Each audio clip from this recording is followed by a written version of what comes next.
It feels like we've got like the industry announced like saying we have to design for everyone, especially in emerging markets, who they suffer from like connectivity issues.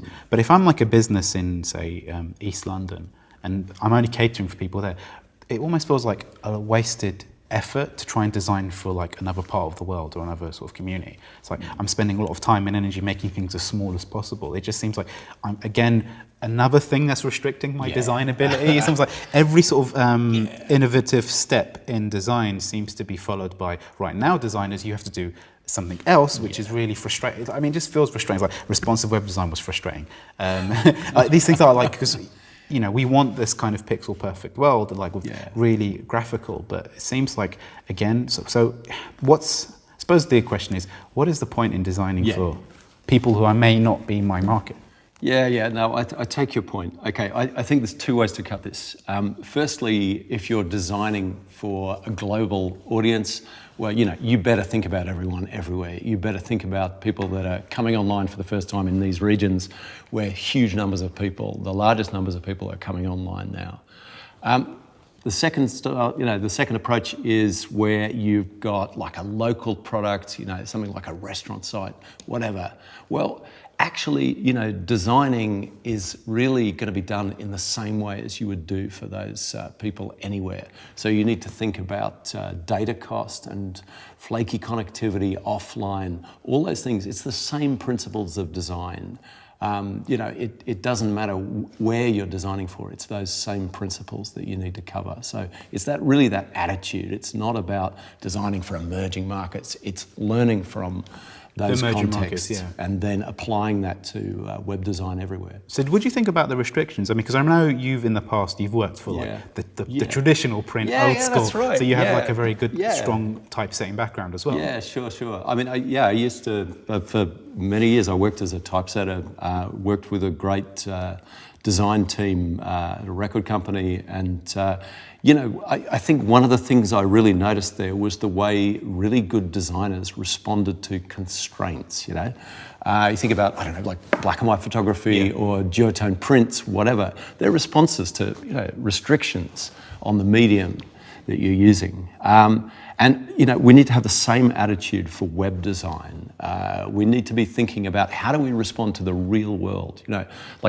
Be honest about your product. I remember like when I worked with really good designers working on product packaging and so on, they would go out to a shop and they would stand there on the other side of like whatever it was in those days, like Tower Records or whatever.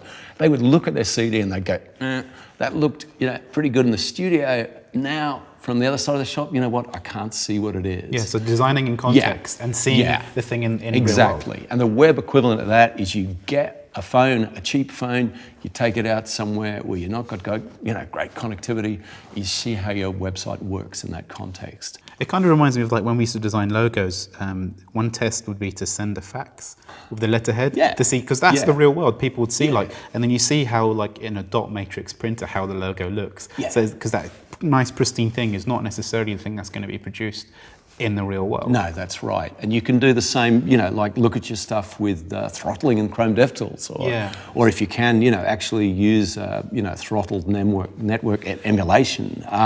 But just go out into the real world. Designing for a budget is quite hard because we try to shoehorn everything at the end. This is, I think, the real issue, that you're trying to redesign the thing once the vision has been done, which is where the frustration comes. But how do you actually think about? Because really, we need to be thinking about the design beforehand, not at the end. So I'm a great believer in performance budgets. Establishing a budget for performance and for data cost. Just like in the old days you would with print, you still do with print. You look at production costs, materials you can use, and all that stuff. So establish that before you're going into a web project, and then stick to that and be honest about that. And who do you think? I mean, who are like the people that we can learn from? Who are the pioneers at the moment? I think thinking about images. It's very important to develop like an image strategy. And this is something actually that our colleague Ava has been talking about just at Google I/O. If you check out her talk there, images are a huge deal. Images are still the biggest data cost for most web pages by far, and the largest number of requests. This has big knock-on effect for CPU, memory, and so on, but also just the usage of the radio from the number of requests. Yeah. And this, again, on mobile is a huge deal because it means you have images using more battery. So if you do nothing else, I would say just look at your images. Look at, say, your hero images on a site like background images, banners, and so on. Optimize them. Compress them as much as you can. Make sure the pixel dimensions are no bigger than they need to be. Every extra pixel is extra memory. Is An a extra big deal. space, Yeah, is a big deal on a mobile phone. So do you know much about the designers in those regions? Because usually the pioneers come out of restrictive environments, right? It's interesting. Yeah, that stuff like we can really learn from regions where the fastest number of most people are coming online. Like if you look at developers in like Mumbai or Bangalore, they're designing for these contexts where 2G is often the norm.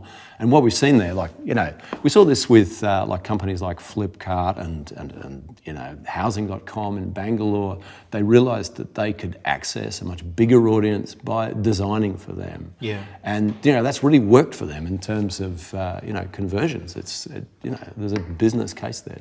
Companies and sort of like designers, could be missing out on a market which they're not tapping into simply because they're not designing for them. Yeah, it's chicken and egg. If you design to give people access, then you can expand your audience and so on, and that can snowball.